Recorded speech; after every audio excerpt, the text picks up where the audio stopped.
तो गीता गोपीनाथ जो कि एक इकोनॉमिक्स की प्रोफेसर हैं, उन्होंने ऐसा क्या बोल दिया है कि वो इस समय बहुत इंडिया में वायरल हो रहा है।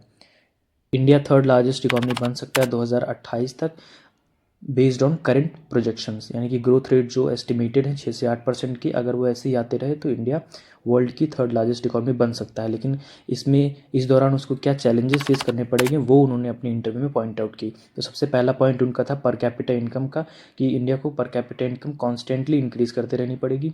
दूसरा पॉइंट था कि लैंड एक्विजिशन जो है एक बहुत ही बड़ा कंस्ट्रेंट है इंडिया में ग्रोथ के लिए। तीसरा पॉइंट था जुडिशियल रिफॉर्म्स को लेकर के, कि जुडिशियल रिफॉर्म्स एक बहुत ही लॉन्ग स्टैंडिंग प्रॉब्लम है और उसका कोई भी पॉजिटिव चेंज नहीं दिख रहा है। इंडिया की जो लेबर फोर्स है वो एआई से लगभग 26% तक ही एक्सपोज्ड है, बल्कि जो ग्लोबल एवरेज है वो 40% तक का है। तो कंपनीज को जो स्किल चाहिए वो skill of Indian labour force से मैच नहीं कर रही, तो वहाँ पे एक गैप है। और द लास्ट पॉइंट इसकी पॉल्यूशन का जो इम्पैक्ट है वो इकोनॉमी पे किसी भी टैरिफ से ज़्यादा है, यानी कि जो इस समय टैरिफ लगे हुए हैं इंडिया के ऊपर में, वो इंडिया को इतना हार्म नहीं कर रहे हैं जितना पॉल्यूशन कर रहा है। According to analysis, air pollution cost 9% of India GDP each year.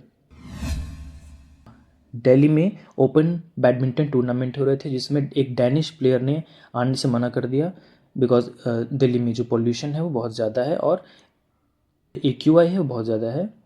Pollution की वजह से कोई भी ग्लोबल इन्वेस्टर इंडिया में नहीं आना चाहेगा, क्योंकि उसका टाइम, पैसा और एफिशिएंसी तीनों ही बर्बाद होंगी।